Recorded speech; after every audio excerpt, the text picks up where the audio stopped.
네, 세상은 유능한 사람을 좋아하죠. 무능한 사람보다 얼마나 좋아합니까? 그렇지만은 우리가 어려운 일을 당할 때는 유능한 사람보다도 충성된 사람을 찾게 됩니다. 그래서 어떤 조직을 책임을 맡고 있는 사람들은 그렇게 얘기해요. 정말 모든 것을 믿고 맡길 만한 사람이 단 두세 사람이 없습니다. 어쩌면 그런 마음을 다 느끼게 될 거예요. 그렇습니다. 유능하다는 것도 좋은 척도지만은 더 중요한 것은 충성이라고 하는 것이죠. 믿을 수 있는 사람, 끝까지 믿고 함께 일할 수 있는 사람. 주님께서 그런 사람을 찾으면 얼마나 답답하시겠습니까? 단 한 사람에도 찾을 수 있을까요? 못 찾습니다. 의인은 없나니 단 하나도 없는데 누굴 믿습니까? 그런데 예수님께서 이 땅에 오셔서 하신 일이 무엇입니까? 그렇게 믿을 수 없는 사람을 믿을 수 있는 충성스러운 사람으로 만드신 것이죠. 정말 실족하는 12제자들 데리고 시작하셨지만 그 제자들이 끝까지 충성할 수 있는 하나님의 사람으로 만들어 놓지 않으셨습니까? 오늘 교회 2000년 사는 그런 족적, 그런 흔적이죠. 그래서 예수님께서는 나보다도 너희들이 더 큰 일을 할 거다라고 말씀하십니다.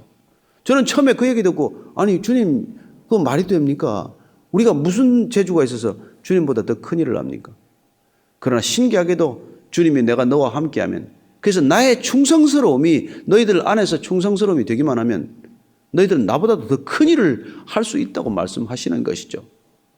오늘 사도 바울도 그 비밀을 알게 되었다는 것입니다. 1절 한번 더 읽습니다. 시작. 사람이 마땅히 우리를 그리스도의 일꾼이요 하나님의 비밀을 맡은 자로 여길지어다. 우리는 마땅히 그리스도의 일꾼이라는 것입니다. 사람들이 우리를 볼 때 저 사람은 그리스도의 일꾼이다. 그리스도의 비밀을 맡은 사람이다. 이렇게 우리를 알아봐야 한다는 것이죠. 우리를 일꾼으로 봐야 한다는 것입니다. 우리를 주인처럼 대해서는 안 된다는 거예요. 사도 바울이 이 일을 하는 까닭은 고린도 교회가 문제가 생긴 거예요. 왜냐하면 주인 되시는 예수님을 따르지 않고 바울을 따르거나 아볼로를 따르거나 심지어 베드로를 따르거나 뭐 그런 파가 나뉘었다는 거예요. 바울이 흥분한 겁니다. 아니 도대체 어떻게 그리스도를 따른다면 너희들이 우리를 뒤쫓을 수 있냐? 우리를 뒤쫓다가 나뉠 수가 있냐? 쪼개질 수가 있냐는 거예요. 그 주인을 따라가야지 왜 주인 일을 하는 일꾼들을 따르냐? 그 얘기를 한 것이죠. 우리는 단지 그냥 비밀을 맡았을 뿐이다. 비밀이라는 게 뭐 공개적인 비밀 아니에요. 예수가 그리스도다. 하나님을 믿음으로 고백하는 자들은 구원을 받는다. 이런 비밀을 우리에게 단순한 비밀을 맡겼는데 그거 전한다고 해서 그런 일꾼들을 마치 뭐 그리스도나 되는 것처럼 그리스도의 반열에 두고 여러 파로 쪼개진다는 게 그게 말이나 되나? 가당한 얘기나 되냐? 그런 거예요. 그리고 2절 이렇게 말합니다. 그리고 맡은 자들에게 구할 것은 충성이니라. 우리가 비록 하나님의 비밀을 맡았지만 또 하나님께서 우리를 일꾼으로 삼으셨지만 우리에게 구하는 것은 단지 충성일 뿐이다. 우리에게는 신실한 믿음을 요구하실 뿐이라는 것이죠. 그렇습니다. 하나님께서는 가장 중요한 덕목이 바로 이 충성이라고 하는 덕목이에요. 변함없이 하나님께서 맡기신 이 일을 잘 할 거냐는 것입니다. 이게 변질되면 여러분 한순간에 실족하고 마는 것이죠. 따라서 우리는 하나님께서 맡기신 이 비밀스러운 복음, 이 복음을 가감없이 전해야 하는 게 일꾼된 사명이라는 것입니다. 너무 똑똑해가지고 이걸 자꾸 자기 스타일로 이렇게 변질시켜버리면 어떻게 돼요? 틀리는 것이죠.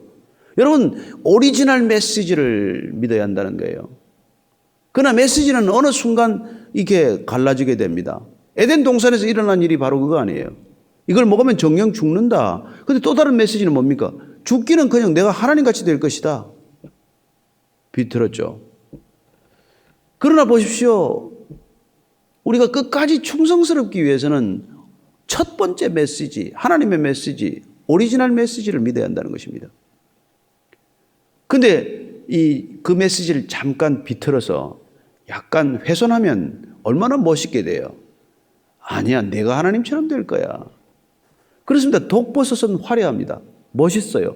먹고 싶을 만큼 구미가 그냥 당기고 침이 입에 돌 거예요.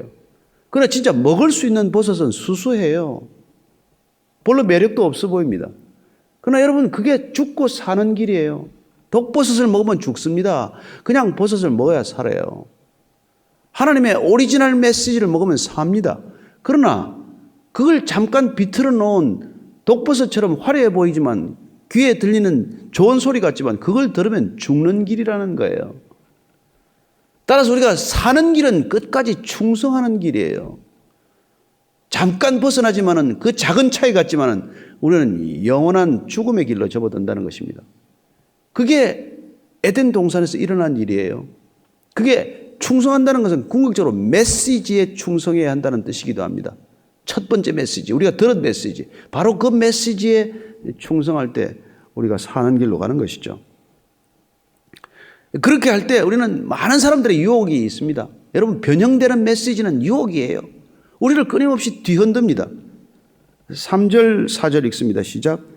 너희에게나 다른 사람에게나 판단받는 것이 내게는 매우 작은 일이라. 나도 나를 판단하지 않으노니 내가 자책할 아무것도 깨닫지 못하나 이로 말미암아 의롭다함을 얻지 못하노라. 다만 나를 심판하실 이는 주시니라. 왜 우리가 오리지널 메시지에 붙들려야 되느냐? 왜냐하면 다른 사람들이 자꾸 이상한 메시지를 가지고 오기 때문에 그래요. 그리고 그들은 우리에게 끊임없이 이런저런 판단을 하게 됩니다. 너 예수 믿으려면 꼭 그렇게 믿어야 되니? 좀 융통성 있게 믿어봐라. 어떻게 그렇게 독선적으로 믿니? 뭐 별의별 얘기들이 다 있을 거예요. 그러나 우리는 첫 번째 들은 메시지에 우리가 몸과 마음과 뜻을 드려야 한다는 것입니다. 이런 다른 사람들의 판단, 다른 사람들의 이른바 조언이라고 하는 것, 다른 사람들의 권면이라고 하는 것, 이것들이 우리를 뒤흔들면 안 돼요. 영향을 줍니다. 바울도 지금 영향을 받았어요. 그러나 그건 아주 작은 일이라는 거예요. 우리를 판단하실 이는 오직 주님이시기 때문에 그분의 판단에 우리가 묶여야지 다른 사람들의 판단, 다른 사람들의 권면 이런 것들에 좌우되어서는 안 된다는 것입니다. 바울의 또 다른 영성 하나를 엿볼 수 있는 정말 소중한 이 말씀이 바로 나도 나를 판단하지 않노라 하는 이 말씀이에요. 우리가 다른 사람에게 아무 영향도 안 받는다 이런 사람이 있을 수 있습니다. 되게 그런 사람들 고집불통이에요. 남의 얘기 절대 안 듣습니다. 그러나 자기 이 얘기만 들어요. 자기만 옳아요. 자기만 자기를 판단하고 있어요. 그래서 안 된다는 것입니다. 사도 바울은 나는 사실 하나님 앞에서 나는 당당합니다. 떳떳합니다. 나는 잘못한 게 없습니다. 자책할 만한 게 기억나는 게 없어요. 내가 하나님 믿고 나서 나는 그렇게 살았습니다. 그럼에도 불구하고 나는 나를 의롭다 할 것도 아무것도 없다는 거예요. 이게 바른 영성이라는 것이죠. 나는 사람들한테 휘둘리지 않습니다. 그만큼 내 중심이 견고합니다. 그러나 내가 나를 항상 판단하고 있습니다. 이건 안 된단 말이에요. 바울의 영성은 뭐라고요? 내가 아무것도 잘못한 게 없지만 그렇다고 내가 의롭다라고 남한테 당당하게 나를 내세우거나 자랑하거나 그러지는 않는다는 거예요. 그게 여러분 하나님께 충성하는 사람들의 태도라는 것이죠. 어쩌면 자기 자신에게 충성하는 수 있겠어요. 내가 너무나 중요하고 내가 너무나 똑똑하고 내가 너무나 대단해서 늘 나한테 충성하는 사람이 있을 수 있겠죠. 그러나 그건 하나님께서 충성이라고 하시지 않는다는 것입니다. 예수님께서도 사실 이렇게 사셨어요. 예수님께서. 그래서 요한복음 8장 28절 29절 말씀을 보면 요한복음 8장 28절 29절 읽습니다. 이렇게 말씀하십니다. 예수께서 이르시되 너희가 인자를 든 후에 내가 그인 줄 알고 또 내가 스스로 아무것도 하지 아니하고 오직 아버지께서 가르치신 대로 이런 것을 말하는 줄도 알리라. 나를 보내신 이가 나와 함께 하시도다. 나는 항상 그가 기뻐하시는 일을 행함으로 나를 혼자 두지 아니하셨느니라. 예수님께서 놀랍게도 단 한 번도 내 마음대로 내 뜻대로 얘기하시지 않았다는 거예요. 오직 하나님께서 가르치신 대로 했을 뿐이라는 것입니다. 다시 말해서 예수님은 한 번도 오리지널 메시지를 내가 뒤틀거나 훼손시키지 않았다는 것입니다. 이게 여러분 중요한 거예요. 따라서 저와 여러분들은 오리지널 메시지, 이 성경의 메시지를 훼손해서는 안 된다는 뜻입니다. 저와 여러분들이 충성하는 길은 이 메시지를 비틀어서는 안 된다는 거예요. 내가 형편이 어렵다고 이건 아니야. 이 정도까지만 내가 따르면 되지 뭐. 거기까지 가야 되나? 그건 성경이고 우리 실제 삶은 달라. 이게 아니란 말이에요. 예수님께서는 나를 보내신 이와 나와 함께 하시기 때문에 항상 아버지가 기뻐하시는 일을 행하기 때문에 아버지께서 항상 동행하고 계시고 나를 혼자 버려두지 않는다고 말씀하십니다. 바울도 마찬가지예요. 바울도 데살로니가 교회를 향해서 이렇게 말합니다. 데살로니가 교회를 향해서 데살로니가 전서 2장 4절 말씀이에요. 읽어드릴게요. 오직 하나님께 옳게 여기심을 입어 복음을 위탁받았으니 우리가 이와 같이 말하면 사람을 기쁘게 하려 함이 아니요 오직 우리 마음을 감찰하시는 하나님을 기쁘시게 하려 함이라. 바울은 정말 하나님께서 복음을 맡겨주신 것을 너무나 기뻐하고 감격했기 때문에 사람을 기쁘게 하지 않는다는 것입니다. 이 일을 하면서 그렇습니다. 우리가 하나님께 충성하기 위해서는 사람의 기쁨을 구해서는 안 된다는 것이죠. 사람에게 인정받으려고 애써서는 안 된다는 것입니다. 사람의 눈치를 보는 것도, 사람에게 평가받기 위해서 이런저런 말을 바꾸는 것도 이게 안 된다는 거예요. 오직 우리 마음을 감찰하시는 하나님을 기쁘시게 하려 함이라. 정말 우리는 하나님 한 분께 집중하는 신앙일 때 충성하겠다고 무슨 다른 노력을 할 것도 없죠. 어떻게 해야 내가 충성 더 할까요? 일을 더 많이 해야 됩니까? 새벽부터 밤까지 쉬지 않고 일해야 합니까? 이런 게 아니라는 거예요.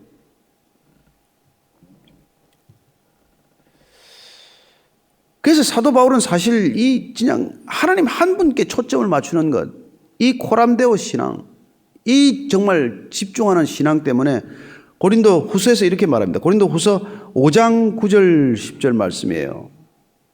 그런즉 우리는 몸으로 있든지 떠나든지 주를 기쁘시게 하는 자가 되기를 힘써노라. 이는 우리가 다 반드시 그리스도의 심판대 앞에 나타나게 되어 각각 선악간에 그 몸으로 행한 것을 따라 받으려 함이라. 바울의 온통 관심은 심판대에 있습니다. 마지막 주님의 판단에 있습니다. 마지막 순간에 그분이 나를 어떻게 평가할 것인가. 따라서 정말 우리가 말하는 이 종말론적인 신앙 때문에 그는 사람들에게 묶이지 않는 거예요.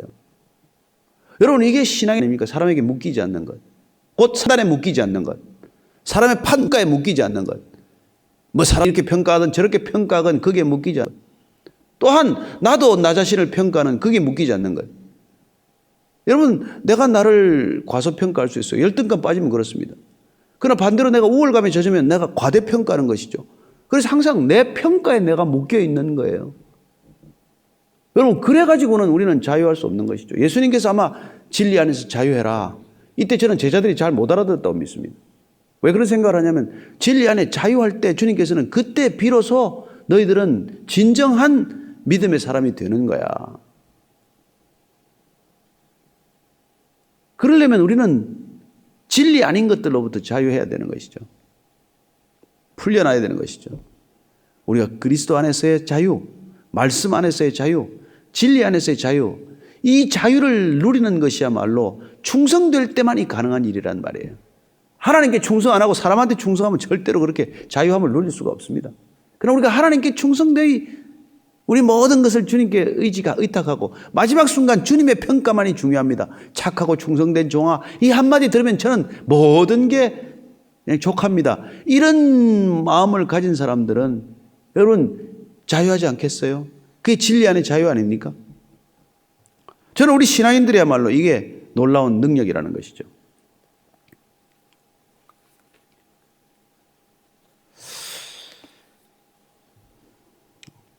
자,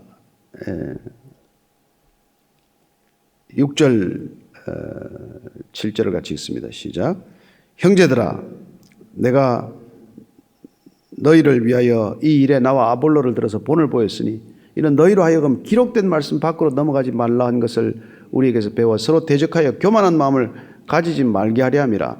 누가 너를 남달리 구별하였느냐? 내게 있는 것 중에 받지 아니한 것이 무엇이냐? 내가 받았은즉 어찌하여 받지 아니한 것 같이 자랑하느냐? 너희가 이미 배부르며 이미 풍성하며 우리 없이도 왕이 되었도다. 우리가 너희와 함께 왕 노릇하기 위해 참으로 너희가 왕이 되기를 원하노라. 앞에 참 5절을 보면은 주님께서 오시기까지 아무것도 판단하지 말라. 그리고 주님께서 오시면은 모든 것들을 이렇게 밝히 드러내시고 그때 칭찬이 있을 것이니까 오직 주님께만 충성하라는 것을 한 번 더 강조하고 계시죠. 그리고 형제들에게 이렇게 말합니다. 너희들이 기록된 말씀 밖으로 넘어가지 않는 것이야말로 우리가 충성하는 데 아주 중요한 것이라는 것을 말씀해 주고 계시죠. 그리고 우리가 기록된 말씀 밖으로 넘어가지 않는 것이 곧 겸손이다. 이런 말씀을 하고 계십니다. 왜냐하면 기록된 말씀 밖으로 넘어가는 거야말로 그게 교만의 사인이라는 거예요. 교만한 사람들의 특징이 사실은 말씀에 충성하는 것이 아니라 말씀 밖의 것들에 신경을 쓰고 있는 것이죠. 따라서 그는 어떻게 보면 오리지널 메시지보다도 딴 것들에 자꾸 신경을 씀으로써 그는 충성의 대상을 이미 옮겨놓은 거예요. 이미 반역이 시작된 것입니다. 따라서 말씀을 벗어나서 열심을 다하는 것은 충성하는 게 아니라 오히려 반역을 열심히 하고 있는 거예요. 그래서 어쩌면 우리 사역자들이, 교육자들이나 그리스도인들이 하나님께 집중하지 않고 사람들에게 집중함으로써 우리는 하나님께 충성되게 사는 것이 아니라 오히려 하나님께 더 열심히 날마다 반역을 일삼는 삶을 산다는 것이죠. 그게 예수님께서 이 땅에 오셔서 그렇게 종교인들을 나무란 이유 아닙니까? 너희들이 열심을 다해서 하나님께 충성한 줄을 착각하지 말아라. 너희들은 하나님을 열심히 반역하는 자들이도다. 그렇게 나무라신 것이죠. 지금 고린도 이 교회를 향해서도 그런 얘기를 하시는 거예요, 지금. 누가 너를 남달리 구별하였느냐? 어쩌면 교만은 자기 자신을 늘 남달리 구별하는 삶이나 마찬가지예요. 내가 늘 남달리 나를 높이 평가한 기준 때문에 나는 어느새 교만해져 있는 것 아니겠어요? 근데 내가 도대체 교만할 이유가 뭐냐? 뭐 안 받은 게 뭐 있냐? 너 다 이미 받아놓고 말이지. 그걸 뭐라고 자랑하고 있느냐? 그 너는 이미 뭐 왕노릇 하고 있구나. 얼씨구나. 왕이구만 이미. 너가 정말 왕이라면 나도 그렇게 왕처럼 되어왔으면 좋겠다. 이렇게까지 바울이 지금 극단적인 표현을 쓰고 있는 것이죠.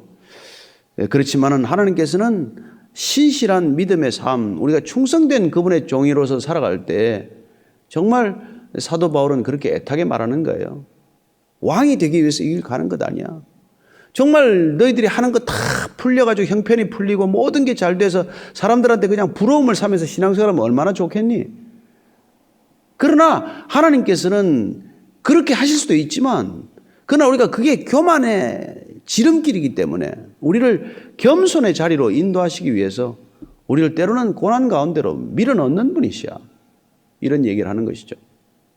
그래서 고린도 교인들이 그렇게 나눠지고 쪼개지고 분파가 생긴 것도 교만의 상징이요. 말씀 밖으로 넘어간 것이요. 이미 겸손을 잃어버렸으니 너희들을 그 교만에 내버려 두지 않고 하나님께서는 늘 신실한 믿음의 사람들을 때로는 어려움 가운데로도 인도하시는 이유가 바로 그 때문이라는 것을 말씀해 주고 있는 것입니다.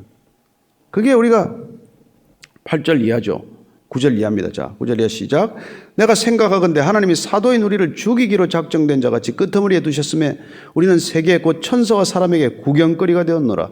우리는 그리스도 때문에 어리석으나 너희는 그리스도 안에서 지혜롭고 우리는 약하나 너희는 강하고 너희는 존귀하나 우리는 비천하여 바로 이 시각까지 우리가 줄이고 목마르며 헐벗고 매맞으며 정처가 없고 또 수고하여 친히 손으로 일을 하며 모욕을 당한 적 축복하고 박해를 받는 적 참고 비방을 받은 적 권면하니 우리가 지금까지 세상에 더러운 것과 만물의 찌꺼기같이 되었도다. 이런 얘기를 들으면 여러분 속이 답답합니다. 왜 사도 바울같이 주님 잘 믿기로 따라가는 사람들이 이런 어려움을 겪어야만 합니까? 왜 죽이기로 작정한 사람같이 매일 끝에 두십니까? 하나님, 어쩌면 이렇게 우리가 기도하지 않겠습니까? 왜 사람의 그 구경거리가 되게 만드십니까? 왜 우리를 이렇게 약하게 어리석은 자처럼 이렇게 만드십니까? 우리를 왜 이렇게 비천하게 만들고 우리를 왜 이렇게 줄이고 목마르고 헐벗고 매맞고 정처가 없게 만들며 왜 남들은 축복해야 하고 박해받아도 참아야만 합니까? 에? 어떻게 우리가 지금 세상에 더러운 것과 만물의 찌꺼기같이 되니까 주님 속이 시원하십니까? 이런 소리가 터져나오는 그런 상황에까지 우리를 내모는 까닭이 뭐예요? 저는 사도 바울이 이런 정말 하나님께서 자기 자신을 이렇게까지 하신 것은 우리의 믿음이 순결한 충성심으로 가득하기를 바라는 아버지의 마음이다. 이걸 바울이 깨달았다고 저는 믿습니다. 여러분 대단한 권력이 있을 때 권력의 전성기에 그에게 뭐 모든 것 다 열과 성을 다하는 걸 누가 충성이라고 말합니까? 뭐 그럴 수 있죠. 뭐 힘이 있으니까, 돈이 있으니까. 그러나 정말 그런 일이 아닐 때에도, 그렇지 않을 때에도 변함없이 우리가 누군가를 대하고 있을 때 우리는 그걸 충성이라고 하지 않습니까? 하나님께서 우리 모든 걸 잘 되게 하실 때 하나님께 우리가 잘하는 걸, 그걸 뭐, 그래서 욥이 그런 시험을 받은 거예요. 사단이 거기를 치고 든 거죠. 하나님께 뭐 충성하는 거, 누군들 뭐 욥처럼 해줘 보십시오. 누군들 못하겠습니까? 저라도 뭐 주님 그렇게 하면 저도 주님을 충성하겠죠.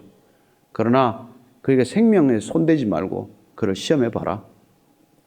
그랬을 때 정말 가진 걸 다 잃어버리고 그렇게 비참해서 만물의 찌꺼기 같이 되고 더러운 것처럼 되었지만, 그러나 주신 이도 하나님이시오 거두어 가시는 분도 하나님이시라면 하나님은 우리가 왜 충성하지 않을 까닭이 있느냐. 이런 믿음을 지켰을 때 우리는 그걸 비로소 충성이라고 하지 않겠어요? 따라서 우리는 그런 상황에 내몰렸지만, 그런 어려움이 우리에게 파도처럼 밀려왔을지라도 우리가 변함없는 믿음의 신실한 태도를 잃지 않는 것, 그리고 가지 주님, 내가 나를 판단하지 않겠습니다. 사람들의 판단에 나를 묵지 않겠습니다. 그런 상황이 되면 사람들은 우리를 조롱하겠어요. 얼마나 우리의 신앙을 판합니까? 지금도 그런 일들이 얼마나 이 땅 가운데 많이 일어납니까? 그렇게 뭐 순교를 당하고 그렇게 뭐 어려움을 겪고 박해를 당해도 너희들이 믿음을 지킬 수 있단 말이냐? 그런 것들을 지금도 겪고 있지만 하나님께서는 여전히 그들과 함께 하신다는 것을 우리는 믿습니다. 하나님께서 순교의 자리에 함께 하시고 고난의 자리에 함께 하시고 박해의 자리에 함께 하시는 것은 우리의 충성심을 믿고 우리에게 기꺼이 우리를 주님의 자녀로 부르셨기 때문입니다. 초대교회 교부였던 이 폴리캅이라고 하는 교부가 계셨어요. 이분이 평생 신앙을 지켰는데 마지막에 예수를 부인하라고 하는 이 압력을 받습니다. 그 박해 현장에서 폴리캅은 그렇게 대답합니다. 내가 86년 동안 주님이 나를 단 한 번도 나를 배신하지 않았는데 내가 어떻게 주님을 배신한다는 말이냐. 기꺼이 그런 순교의 잔을 받은 것이죠. 얼마 전인가요? 그 미국의 콜럼바인 고등학교의 한 여학생이 말이죠. 내가 믿음을 부인하면은 살려주겠다는 그 총구 앞에서도 그 여학생이 믿음을 택하고 죽음을 받아들이게 됩니다. 오늘날도 여전히 우리는 그런 충성스러움을 보게 되는 것이죠. 과연 그런 일들이 우리에게 있다면 우리는 어떤 태도를 취할까요? 저는 가끔 가다가 그런 상황들을 머리에 정리해 보면서 나는 끝까지 믿음을 지킬 수 있을까? 충성돼야 할 수 있을까? 그런 생각들을 하지 않습니까? 솔직히. 그러나 오늘 이 사도 바울이 그런 우리의 신앙의 신실함이나 충성스러움은 사람에게 판단받으려고 하지 말아라. 너 자신도 너를 판단하려고 하지 말아라. 세상에 가장 더러운 것 찌꺼기같이 될지라도 하나님께서는 그 자리에서도 우리의 충성심을 바라보고 계신다는 것을 잊지 말아라. 그래야 마지막 날 심판대에 선다는 것, 그 심판대에 서는 것이야말로 끝까지 우리가 하나님을 충성해야 할 중요한 이유가 된다는 것을 말씀해 주십니다. 사실 예수님께서도 그렇게 말씀하셨어요. 우리가 충성심을 지킬 때 주님께서 우리를 어떻게 받아들이실지 누가복음 12장 한번 찾아보십시다. 누가복음 12장 8절 9절 말씀입니다. 같이 찾으셨으면 읽습니다. 시작. 내가 또한 너희에게 말하노니 누구든지 사람 앞에서 나를 시인하면 인자도 하나님의 사자들 앞에서 그를 시인할 것이요 사람 앞에서 나를 부인하는 자는 하나님의 사자들 앞에서 부인을 당하리라. 그렇습니다. 우리가 충성스럽게 산다는 것은 결국 누구 앞에서나 어떤 상황에서나 변절하지 않고 주님을 인정하는 우리의 태도를 말하는 것이죠. 그때 하나님께서 우리가 어떤 상황에 있더라도 우리를 부인하지 않겠다고 말씀하십니다. 주님은 우리의 그 충성심을 위해서 우리 안에 거하시기로 하셨어요. 따라서 우리가 주님과 동행할 때 나는 두려움에 떨어서 배신하고 싶은 충동과 유혹에 사로잡힐지라도 주님께서 우리를 붙드셔서 성령님께서 우리를 인도하셔서 충성스러운 자리를 벗어나지 않게 하시고 주님을 늘 인정하고 시인하고 주님을 높이기를 결단하는 삶을 살게 하실 줄로 믿습니다. 우리가 오늘 이 무별 예배를 드리는 것도 우리가 사실 사람에게 대한 충성에서 벗어난 거나 마찬가지예요. 우리는 장소에서 충성하는 것도 벗어난 거예요. 꼭 그 장소에서, 그 교회에서 그 목사 설교를 듣고 그 예배를 드려야 한다는 그런 충성이 아니라 우리는 우리와 함께 하시는 예수님이면 족합니다. 우리는 그분과 함께면 어디서든지 우리는 교회가 될 수 있습니다. 우리가 그분과 함께라면 우리는 충성되이 하나님 나라를 위해서 끝까지 걸어갈 수 있습니다. 이런 믿음의 고백, 신실한 신앙적 태도 때문에 우리가 이런 예배를 드리는 것 아니겠어요? 저는 끝까지 저와 여러분이 주님께만 충성하게 되기를 축복합니다. 기억하십시오. 주인에게 충성하는 것이 충성이지 주인의 종에게 충성하는 건 충성이 아니라는 것입니다. 자칫하다가는 주인의 종에게 충성하다가 반역할 수 있다는 거예요. 여러분, 먼저 온 종한테 자꾸 묻지 마십시오. 유능한 종에게 묻지 마십시오. 예? 그리고 나한테 관심을 보인다고 그 종을 따라가지 마십시오. 우리는 주인만을 바라보고 주인을 따라가고 주인만을 의지하는, 신뢰하는 궁극적인 참된 신앙인이어야 한다는 것입니다. 뭐 앞서가는 종들, 나보다도 좀 잘난 종들, 예? 부러워 보일 수 있겠지만은 그들을 따라가다가는 여러분 자칫하면은 충성하는 것이 아니라 배신하는 길이 된다는 거예요. 충성하는 게 아니라 반역하는 길이 될 수 있다는 것입니다. 따라서 우리는 에덴 동산에서 주님만을 신뢰하고 따라갔어야 할 아담과 하와가 사탄을 따라감으로써 이 모든 문제의 발상이 되었듯이 오늘도 또한 우리가 주님의 말씀에 신실히 귀를 기울이고 그분의 말씀에만 우리가 초점을 맞추고 그분께만 충성하기로 결단하지 않으면 우리는 주위 사방에 있는 사람들에게 자꾸 마음을 빼앗기게 되고 심지어 이단에게 빨려가게 되고 말이죠. 이렇게 어이없이 사람 때문에 실족하는, 그래야 교회 전체가 하나님의 뜻을 벗어나는 일이 될 수 있다는 것입니다.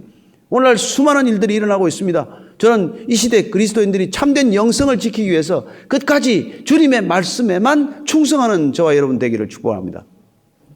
기도하십시다. 하나님 아버지, 오직 주의 말씀에 충성하게 하여 주옵소서. 오직 하나님의 나라에 충성하게 하여 주옵소서. 예수님 이름으로 기도합니다. 아멘.